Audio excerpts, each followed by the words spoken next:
መንፈስ ቅዱስ ያስነሳው ትልቅ የእግዚአብሔር ሰው ነህምያ ነው።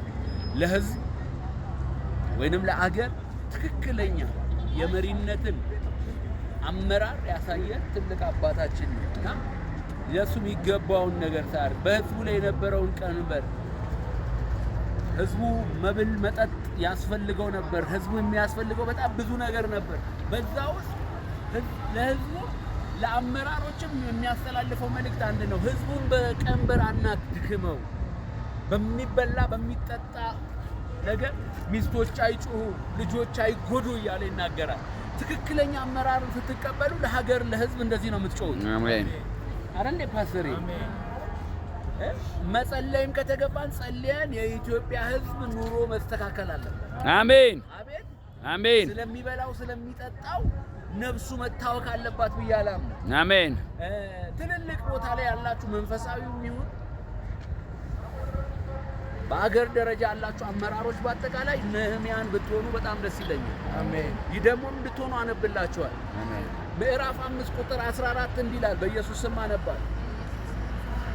ንጉሡም በይሁዳ ምድር ላይ አለቃ ሆን ዘንድ ካዘዘኝ ጊዜ ጀምሮ ከንጉሥ ከአርጤክስስ ከ20ኛው ዓመት እስከ 32ኛው ዓመት ድረስ 12 ዓመት ያህል እኔና ወንድሞቼ ለአለቃ የሚገባውን ስንቅ አልበላንም። ፓስተር 12 ዓመት ሙሉ አለቃ ነው እኮ፣ ገዢ ነው እኮ፣ መሪ ነው እኮ፣ ግን የሚገባውን መብል አልበላም። ቁጥር 15 እንቀጥልልኝ እስኪ ፓስተር እየባከ ከኔ አስቀድመው የነበረውና ስለ ወይኑ 40 ሰቅል ብር ወስዱ ነበር። እሺ። ሎሌዎቻቸውም ደግሞ በሕዝቡ ላይ ይሰለጥኑ ነበር። እሺ። እኔ ግን እግዚአብሔርን ስለፈራው አላደረኩም።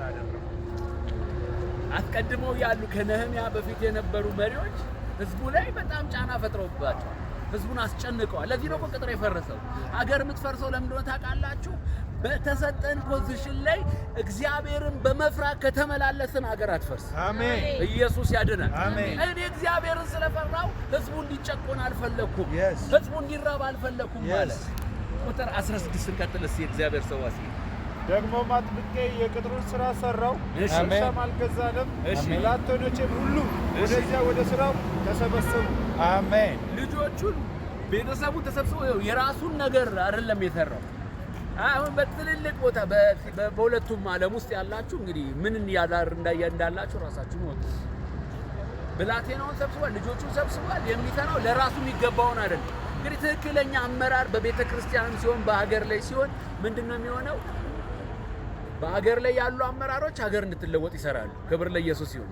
በቤተ ክርስቲያን ውስጥ ያሉ አመራሮች ደግሞ ቤተ ክርስቲያን እንድትለወጥ ይሰራሉ። አሜን። 17 እንቀጥልልኝ። በቃ ቶሎ ቶሎ እንዳይጨርሰው። ደግሞም በዙሪያችን ካሉት አሕዛብ ወደኛ ከመጡት ሌላ ከአይሁድ ከሹማምንቱ 150 ሰዎች በገበታዬ ነበሩ። 150 ሰው በራሱ ወጪ እዛ አርጤክስስ ቤት በነበረበት ዘመን የሰበሰበውን ሀብት ያበላና ያጠጣል።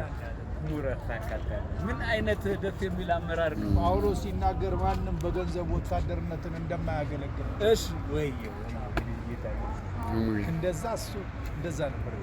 መሪነት እንደዚህ ነው። ባካችሁ ስራ ለበጎነት አስበው፣ የሰራነውን ስራ ለመልካምነት አስበው። ኢየሱስ ደም ተሸፈንን። ክብር በጭብጨባ ለኢየሱስ ይሁን። ኢየሱስ ያድናል። ሃሌሉያ።